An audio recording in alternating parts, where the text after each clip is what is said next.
Hi, everybody, and welcome to the Domains of Health. We're going to be walking through these domains together. They include the physical domain of health, the emotional domain of health, the social domain of health, and the mental domain of health. That's me, your guide, to walk you through this very important subject.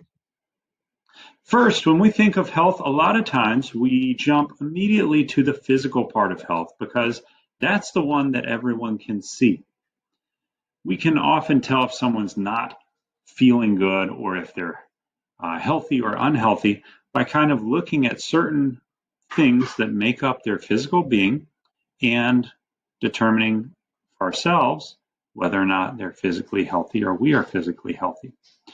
Well, physical health has to do with a lot of things. Some of those things are nutrition, what we choose to eat, whether or not we see the doctor when we're sick, but also on well visits when the doctor takes our temperature and gives us our height and weight and they check out our body organs and everything like that when we're not feeling sick.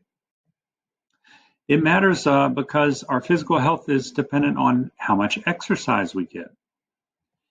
It has to do with our mouth and our dental health. How well are we taking care of our teeth and gums? And it also has to do with our muscles and bones. Are our bodies capable of moving us around where we need to be and doing the things that we need to do every day? The second part of health, the domain of health, is our social health.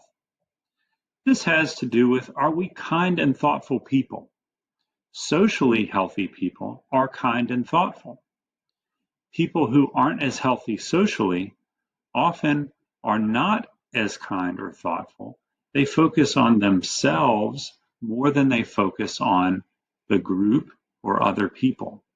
This can cause people to be a little bit, I'd say, unhealthy.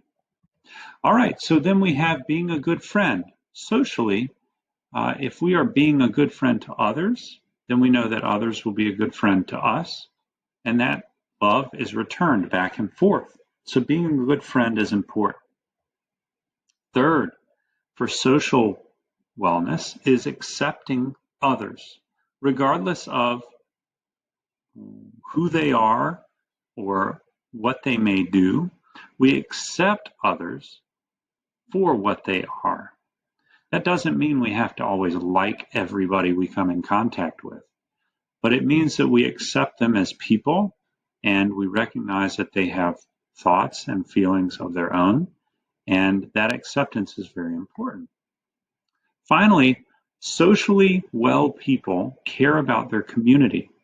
You notice we talked about being a good friend, being kind and thoughtful toward others.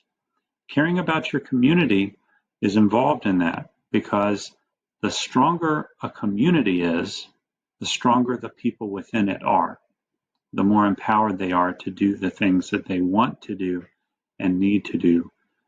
So we want to think about being socially well, just like we want to be physically well. And we have to tend to those parts of us that build our social awareness and our social abilities. Mental health is the third domain of health that we want to think about.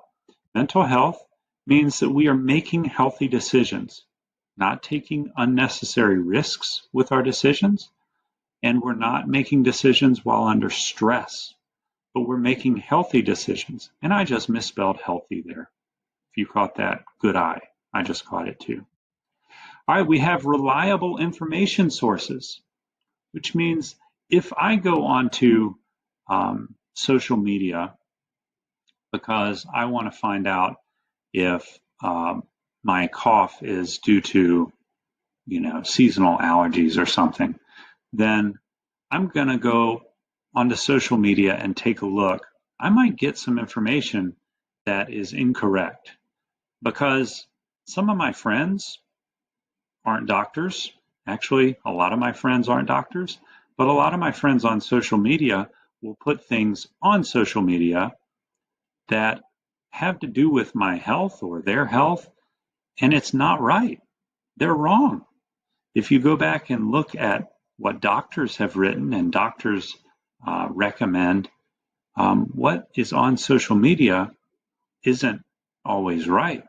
So I want to be sure that when I have a problem, I go and find reliable information, not information from people who may just be saying things for one reason or another.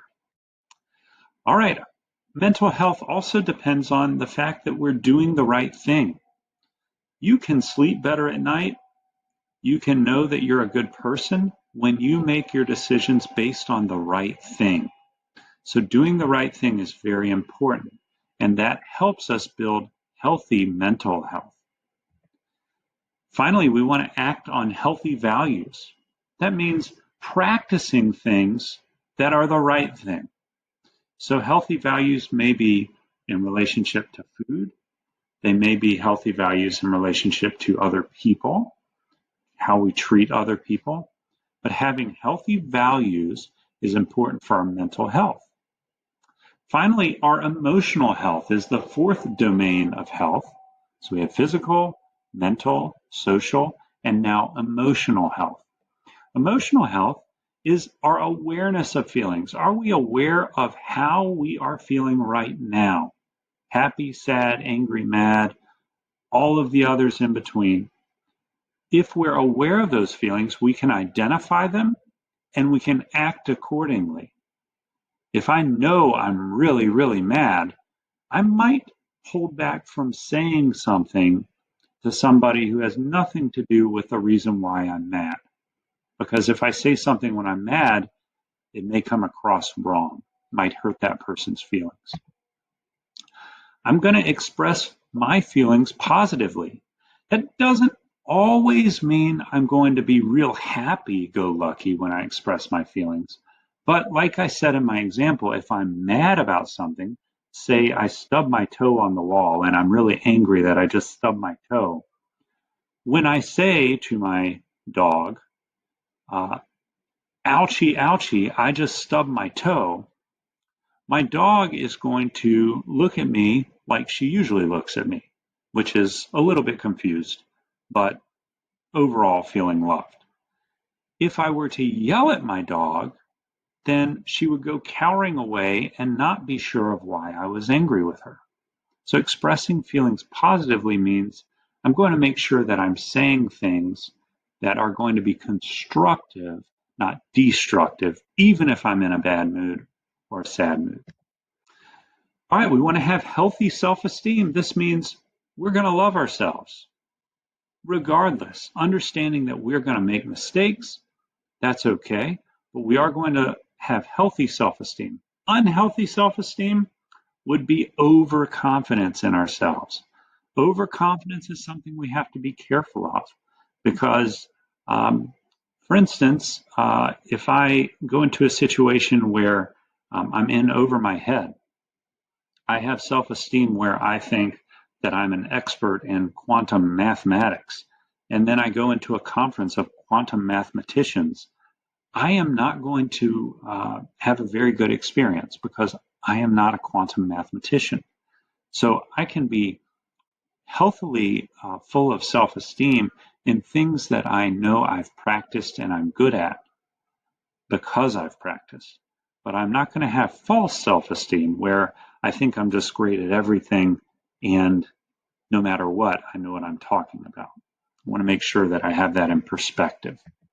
Okay, then we want to have coping abilities with stress. And we talked about stress in previous videos, but coping with stress means I positively recognize that I have stress and I'm coping with that stress by making decisions outside of that big stress balloon I find myself in.